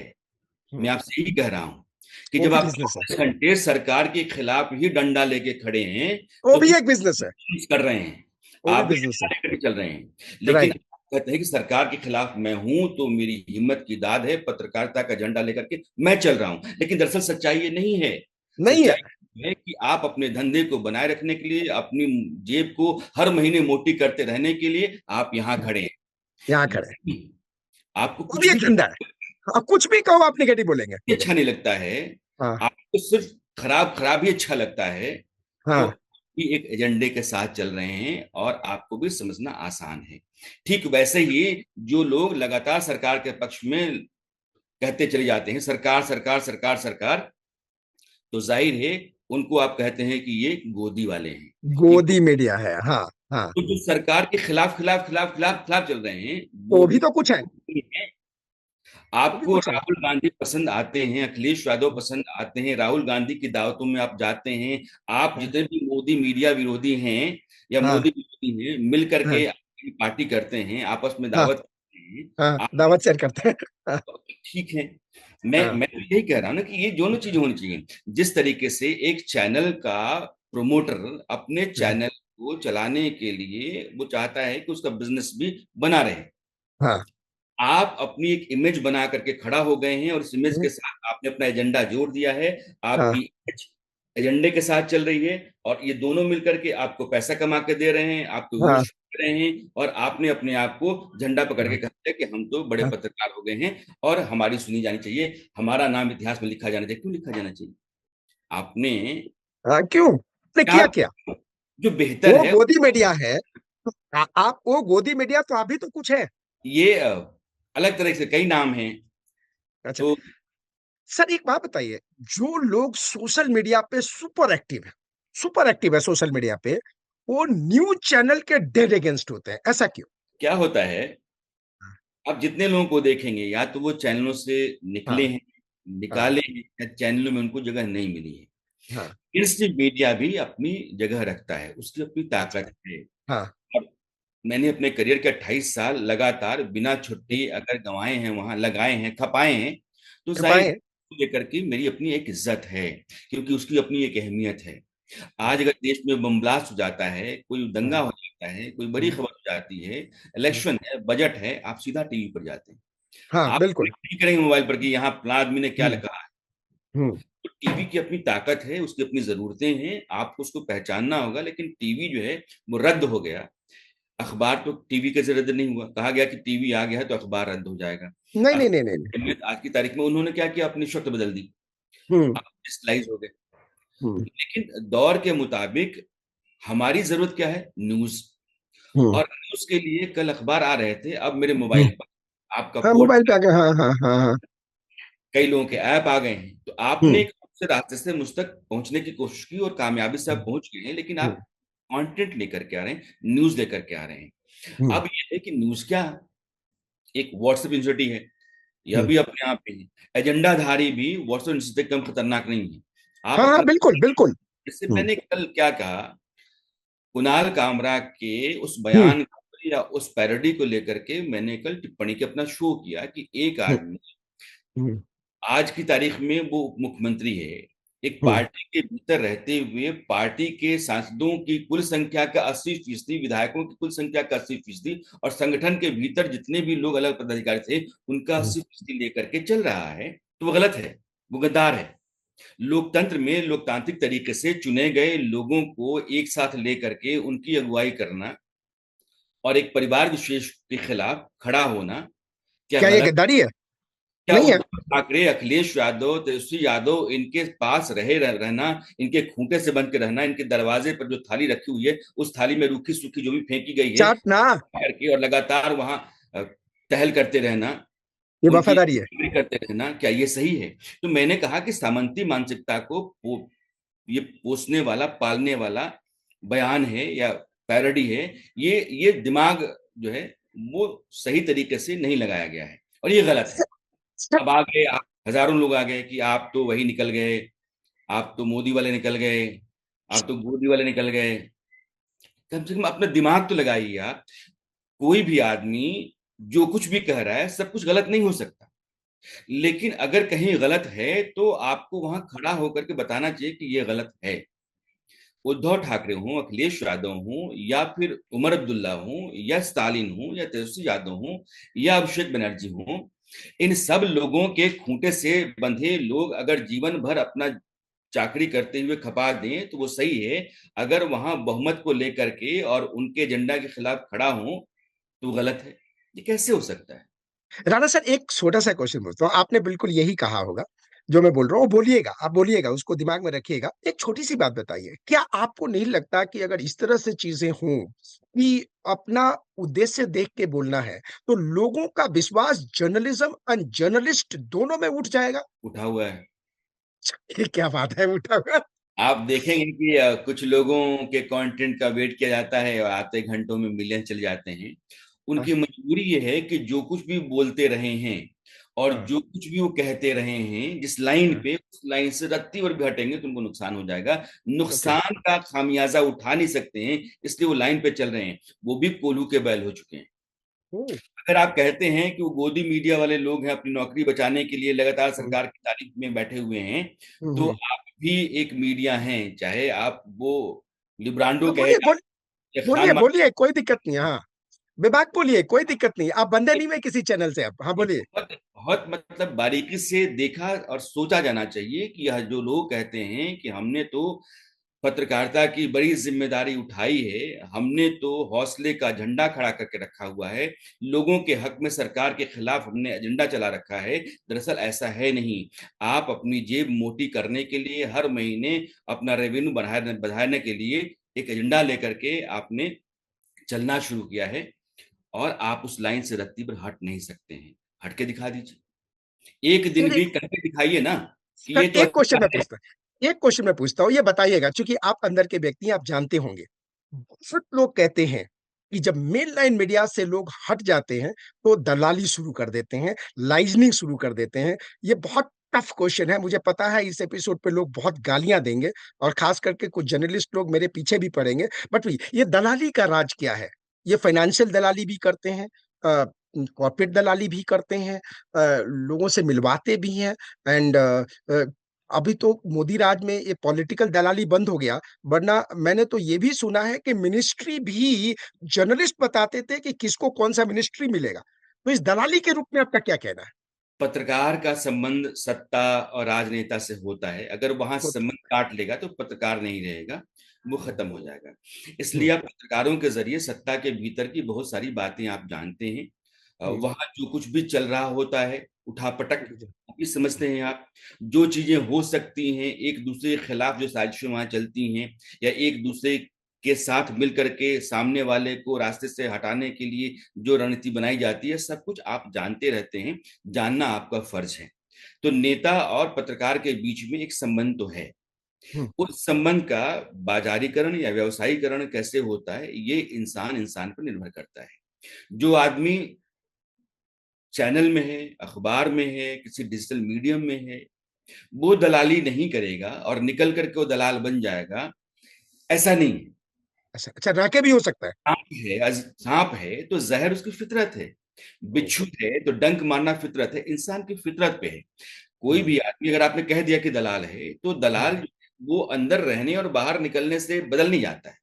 ओके, ये तो नहीं हुआ ना कि आपका नया अवतार हो जाता है, कि आप जैसे ही नौकरी से बाहर आते हैं एक नया अवतार हो जाता है, आप दलाल हो जाते हैं। हम्म, आप अगर हैं तो आप अंदर भी रहेंगे, और अगर आप नहीं हैं तो बाहर आकर के भी आप नहीं रहेंगे। तो इसलिए मुझे लगता है कि ये इंसान इंसान पे निर्भर निर्भर करता करता है। है, वो किस तरीके से अपनी जिंदगी को लेता है, अपने बारे में राय रखता है, और लोगों के बीच अपने बारे में राय तैयार करना या करवाना चाहता है। बहुत जरूरी है। सर, एक और भी बताइए, क्योंकि आज के दिन में मोस्ट ऑफ द मीडिया, जो मेन लाइन मीडिया है, जो stream media, main stream line media है, उसमें मैं see I don't have any authenticity and मैंने कभी देखा नहीं है आंखों से। तो many time I hear overheard that favouritism बहुत चलता है। कोई लड़की पसंद आई तो अचानक यहाँ से वहां चली जाएंगी, मतलब बड़ी से बड़े बड़ा सा बड़ा असाइनमेंट उनको मिलेगा। ये जो फेवरेटिज्म है, ये किस हद तक होता है? जिसकी जैसी सोच वैसी कहानी। वैसी उस हाँ हाँ। परिंदों के लिए कोई बंदूक कोई पानी रखता है। वाह। तो सवाल ये है कि कोई संपादक हाँ या कोई भी जिम्मेदार जगह पर बैठा हुआ व्यक्ति, हाँ हाँ।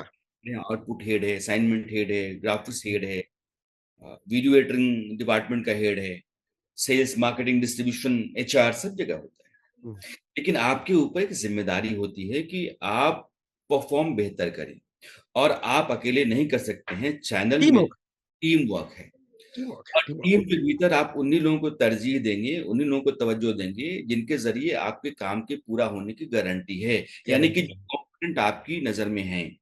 हम्म, कॉम्पिटेंट लोगों में अगर हो सकता है कभी कभार लड़कियां होती हैं, अगर हम्म, लड़कियों को आप आगे बढ़ाते हैं तो एक राय ये बन सकती है कि अरे यार आप तो लड़की को बढ़ा रहे हैं। हाँ। लेकिन आप दरअसल अपनी टीम में से उस साथी को आगे बढ़ा रहे होते हैं या उसका समर्थन कर रहे होते हैं जो काबिल है और आपकी उम्मीदों को पूरा करने की क्षमता रखता है। हम्म, एक बार अगर ये हो गया है किसी लड़की को लेकर के या किसी लड़के को लेकर के आपने पक्षपात किया है, हम्म, तो दिखता है, बहुत लंबा दिखता है। नहीं, वो बहुत लंबा नहीं चलता है।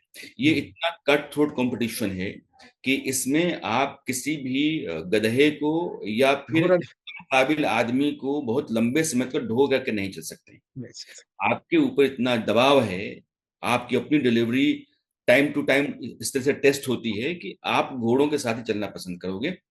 मैंने अपने जीवन में कभी भी किसी भी लड़के से या लड़की से नहीं पूछा कि तुम्हारी जात क्या है, तुम हम्म, कहाँ से हो। मैंने हम्म, उसका टेस्ट लिया, रिटन टेस्ट भी लिया हुआ, इंटरव्यू हम्म, भी लिया होगा। हम्म, हमने उससे यूं भी कभी बात की वो समझने के लिए कि इसका जो मेंटल बेंटअप है क्या है, ओरिएंटेशन कैसा है। लेकिन जितने लोगों को मैंने हायर किया, 70% वो मेरी उम्मीदों पर खरा उतरे। और 100% कोई भी गारंटी नहीं लेता है कि 100% लोगों को हायर करे और सारे के यस। सारे। Yashwant sir, thank you so much. I know you personally. I know that जो आप कह रहे हैं आप वही हैं। लेकिन एक बात बताइए, जो मेरे को सुनते सुनते आता है, पूरे मीडिया में ग्रुपिंग है। बिहार का है, नॉन बिहार का है। अगर बिहार का है तो भूमिहार जाति का है, कायस्थ जाति का है, राजपूत जाति का है। इतने बहुत सारे ग्रुपिंग्स हैं जो सुनने को आते हैं, और एक दूसरे को सपोर्ट ही कास्ट पे करते हैं। अब मेरे 5-7 बहुत वो पंडित पसंदीदा। है, अच्छा, ब्राह्मण है, भूमिहार है, राजपूत है। पहले मैं तो बिहारी, नॉन क्या बिहारी। अच्छा, इसके पहले कि मैं आगे बताऊं, मैक्सिमम जर्नलिस्ट टॉप लेवल के पहले के जो रहे हैं, चाहे रवि सर हो गए, चाहे कोई भी हो गया, वो बिहार से हैं। लेकिन सबसे ज्यादा, जैसे बिहार का रिजल्ट का दिखाएंगे, चीटिंग का दिखाएंगे, सबसे ज्यादा न्यूड वो बिहार को ही करते हैं। उसका पॉजिटिव इंपैक्ट तो वहां दिखता ही नहीं है। चलिए, ये दूसरा क्वेश्चन है। पहला वो बताइए ग्रुपिज्म का, जो ग्रुप डायनामिक है उसका बताइए, और फिर हम बताएंगे, चर्चा करेंगे। मुझे लगता है कि आप कुछ हद तक तो ठीक हैं, हाँ। लेकिन यह बात पूरी तरीके से ठीक है यह भी नहीं है। ये भी नहीं है, हाँ ठीक है, एक्सेप्ट 100% तो कुछ भी नहीं होता है। निश्चित तौर पर अपने बारे में भी कह रहा हूँ और मैं हाँ जिनको जानता हूँ, सुप्रिय प्रसाद आज तक में डायरेक्टर न्यूज हैं हाँ। और सुप्रिय प्रसाद के अंडर में भी मैंने काम किया है। जी जी। मैंने सुप्रिय को कभी भी जात के आधार पर, राज्य के आधार पर हायरिंग करते हुए नहीं पाया है। नहीं पाया, हाँ। मैंने खुद भी बहुत बाद में जाना कि इस आदमी की जात, बहुत सारे लोग 90% लोग तो जाति में नहीं जानता हूँ, जो हाँ बहुत हाँ आगे है वो आप किस तरीके से जान गए, लेकिन हाँ आप ये पूछते ही नहीं है। हाँ और जब आप हायरिंग कर रहे होते हैं उसमें भी नहीं पूछते हैं कि आप किस स्टेट हाँ से हो। बिहार हाँ के साथ अच्छी बात यह है कि बिहार के लोगों के पास डू और डाई के स्टेट में होते हैं, आगे कुआं पीछे खाई, आप कुछ कर नहीं सकते हैं, आपके पास कोई विकल्प नहीं होता है। निकलते हैं। आपके पीछे बाघ दौड़ रहा है हम्म। तो आप दुनिया में सबसे तेज दौड़ने वाले इंसान माने जाएं, क्योंकि आपको अपनी जान बचानी होती है। तो बिहार के परफेक्ट। नौजवान के पास कोई हाँ विकल्प नहीं है, वो हाँ घूमते हैं और अपना बेस्ट परफॉर्म करते हैं। हाँ कि आज की तारीख में वो अंजना हो तो, श्वेता हो हाँ। तो, रजनीश हो, हम्म, मैं हम्म, हूं तो, अजीत अंजुम हो तो, सुखदेव प्रसाद हो तो, हाँ ये सब तो बिहार के हैं। हाँ आज भी मीडिया में एक बड़ा जो तबका है जिसको हाँ आप आउटपुट कहते हैं, आउटपुट हाँ हमारे मतलब जो चैनल चल रहा होता है, चैनल हाँ चलाने की जिम्मेदारी है उस डिपार्टमेंट के ऊपर। आउटपुट हाँ कहते हैं। हाँ हाँ हाँ। ज्यादातर जगहों पर आप आउटपुट हेड बिहार के लोगों को ही पाएंगे। जी जिम्मेदारियां उनके ऊपर हैं। अब जात का मामला है तो मुझे लगता है कि ऐसा मैंने कभी उन लोगों में नहीं पाया जिन लोगों को मैं जानता हूँ। जी। अब मेरे बहुत पसंदीदा जो दो तीन लोग हैं, जैसे रंजीत, अब वो हाँ नवभारत का मैनेजिंग एडिटर है, जी सर। भाई की तरह है। मैं बहुत नहीं। बात जान पाया घूमियार है, ओह। क्या है, आउटपुट हेड है। मतलब जिंदगी में जो लोग बहुत अजीज हैं उनमें से हाँ। एक है, अजय आजाद हैं। हम्म। ये सब लोग एक ही जात से आते हैं, लेकिन मुझे अच्छा। तो पता ही नहीं चला।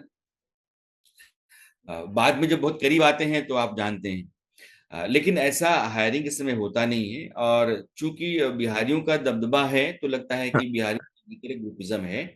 और चूंकि बिहार में जातिवाद है तो यहाँ भी उस जाति के आधार पर ही वो सब कुछ अच्छा उधर से होगा। आ रहा है। तो वहां के नैरेटिव को आप तब मीडिया में सेट करने की कोशिश करते हैं, लेकिन मुझे लगता है कि ऐसा है नहीं। सर एक बात बताइए, जब वो बिहार के इतने सारे, आपने अंजना का नाम लिया, बहुत सारे नाम लिए, एक बात बताइए, जब ये इतने पावरफुल लोग हैं, इतने चीजें हैं, तो बिहार में ये रिवॉल्यूशन क्यों नहीं हुआ, परिवर्तन क्यों नहीं हुआ? आज भी वो पगडंडियां होंगी, आज भी वो कच्चे घर होंगे, आज भी उस मिट्टी की कोई बहुत ज्यादा वैल्यू नहीं होगी, कोई इंडस्ट्रियलाइजेशन नहीं हुआ। मैं मध्य प्रदेश जाता हूँ, अभी मैं जेएसडब्ल्यू के लिए छत्तीसगढ़ गया हुआ था। सर वहाँ के लाइफ स्टाइल आप देखेंगे, मैं दंग रह गया। दिल्ली में वो लाइफ स्टाइल नहीं है जो मैंने रायपुर में देखा। वहां पे एक होटल है, मैं नाम नहीं लूंगा because I don't want to market unnecessary. उस मार्केट का, उस होटल का जो लाइफ स्टाइल देखा, स्विमिंग पूल के जो कंसेप्ट है, जो चीजें हैं, इट्स अ ह्यूज। लेकिन आज इतने जर्नलिस्ट हैं, इतने पावरफुल लोग हैं। इवन एमजे अकबर के समय के लोग थे जो टेलीग्राफ में, कलकत्ता में मेरी परवरिश हुई है, कलकत्ता में ही रहा हूं, तो कलकत्ता में जो टेलीग्राफ के जो एमजे अकबर साहब थे, बहुत पावरफुल थे, सब कुछ हुआ, ये सदियों से विद्वान पैदा होते रहे, कनेक्ट रहा पॉलिटिशियन से, पावरफुल लोगों से। लेकिन उस हाल की, उसकी क्या हाल है, ये मुझे समझ में नहीं आ रही। आप बिल्कुल ठीक कह रहे हैं। हम जितने भी बिहार के लोग बाहर रहते हैं, हमारा भी रोना यही है कि यस सर। हमारे स्टेट में काबिलियत इतनी ज्यादा है लेकिन उसकी हालत सुधरी नहीं। दो तीन मैं आपको आंकड़े देता हूँ। मेरे हाँ बिहार में जो पर कैपिटा इनकम है वो जी। 54,000 के आसपास है। कितना? महाराष्ट्र गुजरात में 54,000 पर एनम जो 54। पर कैपिटा हाँ इनकम। ठीक है, अब 54,000। महाराष्ट्र गुजरात में 5.5 लाख, 4.75, 5.5, तो 8 गुना ज्यादा मेरे स्टेट से वहां का। अब जब आप कहते हैं कि जीडीपी के आधार पर मेरा ग्रोथ रेट बहुत ज्यादा है, तो मेरी जीडीपी ही छोटी है, तो छोटी जीडीपी पे ग्रोथ रेट तो मेरा होगा ही होगा। तो हमारे यहाँ आंकड़ों की जो मतलब बाजीगरी होती है, उस बाजीगरी में पूरा बिहार, मेरा स्टेट जो है ना, फंसा हुआ है। सड़क है और बिजली है, लेकिन स्कूलों का हाल बहुत ही खराब है, अस्पतालों का हाल बहुत ही खराब है। प्रशासन की स्थिति जो है ना वो चुस्त नहीं है, शहरों का शहरीकरण नहीं हुआ। जबकि बिहार के जो बड़े कारोबारी हैं, जैसे आप वेदांता जैसी कंपनी है, अनिल अग्रवाल, अनिल वो अग्रवाल की, हाँ। बिहार के हैं। फार्मास्यूटिकल, संपदा बाबू है। संपदा बाबू, संपदा बाबू। हाँ, अल्केम के हैं, हाँ। संपदा बाबू हम्म। हैं। हम्म। वो हमारे यहाँ के आर के सिन्हा हैं, बीजेपी आर के के सिन्हा। नेता आर के हाँ सिन्हा, हाँ। मेरे हम्म। यहाँ के। हम्म। ये सारे इंडस्ट्रीज चाहते हैं तो बहुत कुछ बदल सकता है। हम्म। बॉलीवुड में आप देखिए तो मनोज वाजपेयी से लेकर प्रकाश हम्म। झा, पंकज त्रिपाठी, यह सब लोग मेरे यहाँ के हैं। भोजपुरी की एक बड़ी जमात है, पवन सिंह से लेकर मनोज तिवारी तक का। निरहुआ तो मान लीजिए कि उधर के हैं। लेकिन अब ये जो स्टारडम है, ये स्टारडम केवल रोता गाता तो है, लेकिन वो अपने राज्य में घुस करके वहां बदलाव के लिए कोशिश नहीं कर रहा है। इसलिए प्रशांत किशोर जो कर रहे हैं, मैं बार हम्म। बार कहता हूँ कि भाई कम से कम जो व्यवस्था वहां चल रही है, जो लचर है, जिसके होने से बिहार वैसा नहीं हो पा रहा जिसको होना चाहिए, बाकी राज्यों की तरक्की की रफ्तार कहीं और है, हम अब भी कहीं और हैं। तो जो भी आप कहना चाहते हो उसके बारे में जो तर्क देना चाहता हूँ, दलील जो भी देना चाहता हूँ, हमारी हालत खस्ता है। और वहां एक आदमी है जो कहता है कि इस व्यवस्था को मेरे लिए बदल दो, और मैं बदल बदल दोगे तो मैं कुछ करके दिखाऊं जो मैं करना चाहता हूं। जब ये सब लोग नहीं जाना चाहते हैं तो विरोध क्यों करते हैं आप? सारे पत्रकार, सारे उद्योगपति, सारे फिल्मकार, बिहार के सारे भोजपुरिया स्टार बिहार के, बिहार का रोना, हम बिहार से बाहर तो रोते हैं, लेकिन बिहार के भीतर हालात बदल जाएं, वहां की सत्ता पर, व्यवस्था पर, राजनीति पर हम हावी होकर के एक औजार के तौर पर वहां की, वहां के बदलाव में एक बड़ी भूमिका निभा पाए, इसके लिए हमने कभी प्लेटफॉर्म ही नहीं बनाया। तो हम लगातार रोते चले गए, और रोना जो है हमारा रिवाज बन गया है, और वहां के हालात का नहीं बदलना जो है वो एक परंपरा सी। सर, ये रोने की बात कर रहे हैं, उसी से मुझे क्वेश्चन समझ में आ रहा है। ये रोते रोते जो आपके सीने में दर्द है अपनी जन्मभूमि के लिए, अपनी माटी के लिए, अपनी चीजों के लिए, इसको आपने कविताओं में निकाला। तो ये कविता की पुस्तक क्या है और क्या इसका विषय है? और मैं इस कॉपी मुझे जरूर भेजिएगा। मैं इसको अपने पॉडकास्ट में लगाऊंगा कि आपकी रचना है और आपने कैसे वो कवि, दर्द भरा कवि, ये कैसे निकल के आया और आपने कब लिखा, ये क्या है इसमें? ये आखिरी क्वेश्चन होगा। दरअसल जर्नलिज्म के साथ साथ लिटरेचर्स में लगाव बचपन से रहा। हम्म। तो लिटरेचर पढ़ना, लिटरेचर में अभिरुचि रखना, सर, एक कविताएं सेकेंड। लिखना। आप जो कह रहे हैं ना, ये भी वहां माटी की खुशबू है। फणीश्वर नाथ रेणु का मैला आंचल, हम्म। अज्ञे की किताब, इनफैक्ट इन कलकत्ता में आपने एक सारा आकाश किताब है जिसमें लिखी, जिसकी लाइन मुझे याद है, वहीं के थे यादव साहब।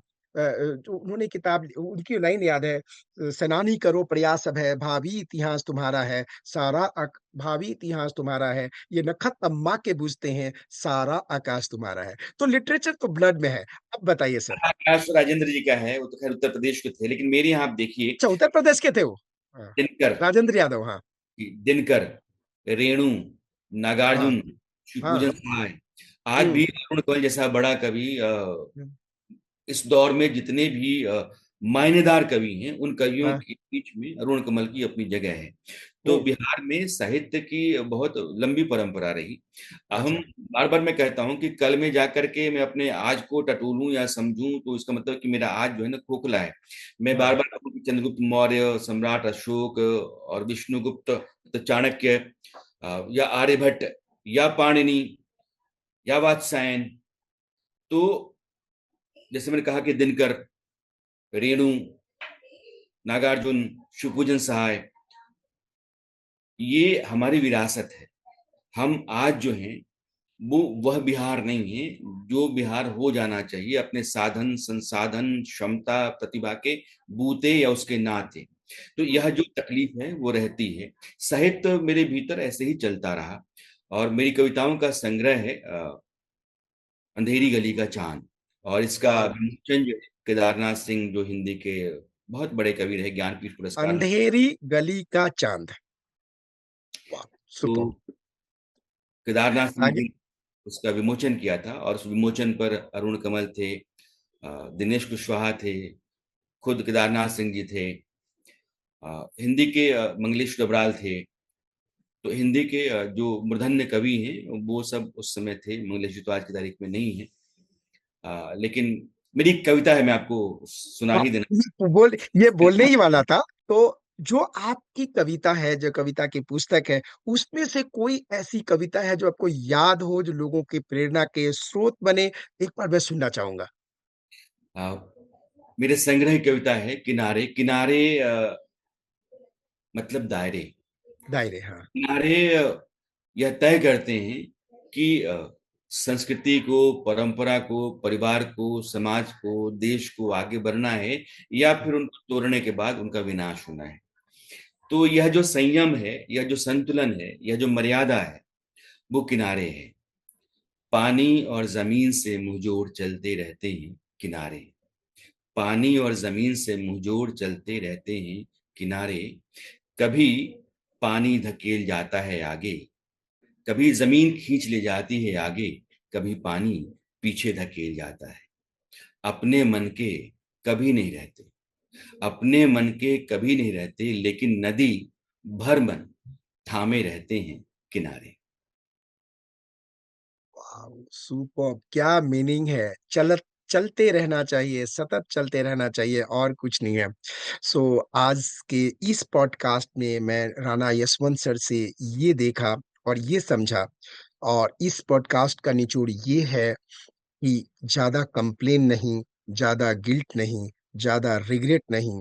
अगर संस्था प्रॉफिट के लिए है तो बहुत अच्छे होंगे, तो दो चार गंदे काम भी होंगे, लेकिन इसका मतलब ये नहीं कि अच्छाई कम हो गई।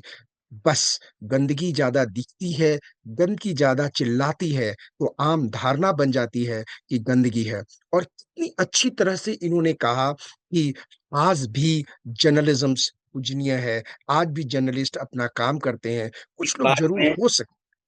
एक बात मैं से कहना चाहता हूँ, बच्चों की हाँ, जाते जाते नौजवान हमारे हैं, हाँ, उनको हाँ। जरूर अपने जहन में रखना चाहिए कि हमारे सपने हमारे हैं, सपनों को पूरा करने का जो दारोमदार है वह भी हमारा है। तो वाह। हमको उसको आजमाते रहना चाहिए और हमें पता होना चाहिए कि कौन सा काम हम बेहतर कर सकते हैं। हमसे बेहतर कोई भी दूसरा आदमी इसको जज करने के लिए होता नहीं है। नदियों को समंदर का रास्ता कोई नहीं बताता है और ना कोई नदियों को रास्ता देता है, लेकिन उनका जुनून देखिए कि वो समंदर तक जाती ही जाती। तो जब तक आपके भीतर इस तरह का जज्बा है, आप समंदर तक जाएंगे। लेकिन नदी और समंदर का फर्क भी आपको जानना पड़ेगा कि नदियां लगातार देती रहती हैं, तो हाँ, देते रहने से नदियां मीठा पानी ढोती रहती हैं। समंदर लगातार लेता रहता है, लेते रहने के कारण ये है कि वो खारा हो जाता है। इसलिए आपके पास जो भी है और देने लायक है तो लोगों के बीच में बांटिए। वो ज्ञान भी हो सकता है, पॉजिटिविटी भी हो सकती है, कुछ बेहतर बातें हो सकती हैं, कुछ बेहतर दोस्त बनाए जा सकते हैं। लेकिन try to be positive always, और अपने ऊपर भरोसा रखिए, अपने आप को आजमाते रहिए। सर, कब जाते जाते एक और क्वेश्चन आ गया, मैं सोचता हूँ पूछ ही लेता हूँ। जब भी न्यूज खोलो, जब भी न्यूज खोलो, तो न्यूज में आता है इतना मर्डर हुआ, इतना एक्सीडेंट हुआ, अ, यहाँ पे मंदिर मिल गया, यहाँ पे लोग जला दिए गए, और कहीं ना कहीं इमोशन में इसका दर्द और पीड़ा होता है। तो मैं बोलता हूँ कि इतनी इमोशनल हर्ट होने के लिए कोई भी व्यक्ति न्यूज चैनल क्यों देखे? क्यों ना न्यूज चैनल देखना बंद कर दे और जो उसको चाहिए वो सोशल मीडिया पे देख ले। क्या कहना चाहते हैं? मुझे लगता है कि यही हो रहा है। आप भी गौर करेंगे तो टीवी आपने शायद बहुत कम देखा होगा, मैं तो देखता ही नहीं। कंटेंट भी मोबाइल पे ही लोग देखते हैं। हाँ, अब क्या यस। है कि मुझे जो पसंद है, हाँ, मैं उसको देखने के लिए अब ना सिर्फ स्वतंत्र हूं, बल्कि वो हाँ, सहूलियत मेरे पास है। हाँ, हाँ, तो अगर मुझे कुछ नहीं देखना है, मुझे हाँ, मेरे मुताबिक अपना कंटेंट देखना है, मेरी पसंद का देखना है, तो वो सहूलियत मेरे पास है, साधन मेरे पास है, और समय मेरा अपना होगा। ओटीटीज क्यों अच्छा करने लगे? क्योंकि ओटीटीज ने टीवी चैनलों से बाहर जाकर के बताया कि विज्ञापन देखने की जरूरत आपको है ही नहीं। है विज्ञापन नहीं। के लिए बैठे रहते हैं आप, आपका समय खोटा होता रहता है। आप एक हाँ, काम हाँ, कीजिए, मेरे पास आइए, जैसा कंटेंट आपको पसंद है वो आप रिकॉर्ड कर लीजिए, और जब भी आपको समय मिलता है आप देख लीजिए। देख वो लीजिए। चलने लगा। तो आपको भी न्यूज में अब चैनलों के आने वाले समय में चैनल को आप कम जानेंगे, आप लोगों को ज्यादा जानेंगे, क्योंकि आप अब यहाँ से देखने लगे हैं। और ये यस। जो है, वो आपकी अपनी पसंद के साथ आपको जोड़ता है। तो जिन लोगों से आप जुड़ेंगे वो लोग होंगे, ना कि ब्रांड होगा। असली। So ladies and gentleman, sir ने जिस तरह से बताया और आपकी पॉजिटिविटी की मैं दाद देता हूं। आपने कभी भी जर्नलिज्म एंड जर्नलिस्ट के अगेंस्ट में एक शब्द नहीं बोला, जबकि मैंने कई बार पूछ लिया। सैल्यूट है आपकी कमिटमेंट की, सैल्यूट है आपकी निष्ठा की, सैल्यूट है इंटेग्रिटी की सर। लेकिन आपने बच्चों को एक बहुत बड़ा मैसेज दिया कि अच्छाई बुराई में ज्यादा मत पड़ो, अपना कर्म करे जाओ, और कुछ कर्म का कुछ प्रारब्ध का सब कुछ होता रहेगा। Right sir. Thank you so much. And दोस्तों, सर का चैनल है @राणा यशवंत। ये पॉडकास्ट वहां पे भी आएगा, यहाँ पे भी आएगा, और आप जरूर सब्सक्राइब करें। और राणा साहब के जो इतनी बड़ी पर्सनालिटी है, ऑनेस्टी है, आपने देख लिया होगा। एक साथ जुड़े और तब जाके जो इनका समाज में अच्छे के लिए काम करना है। ये नहीं कि एक व्यक्ति बुरा है तो हमेशा बुरा कहेगा, एक संस्था बुरा है तो हमेशा बुरा कहेगा। एक संस्था बुरा भी है, अगर अच्छा कहता है तो ये अच्छा कहते हैं, और एक बुरा संस्था बुरा कहता है तो ये बुरा कहते हैं, और बुरा संस्था अच्छा कहता है तो अच्छा भी कहते हैं। तो ये इम्पैक्ट को दर्शाते हैं, और ज़रूर इनके साथ जुड़ना चाहिए। Thank you so much. God bless you दिल से। Thank you, thank thank you. You.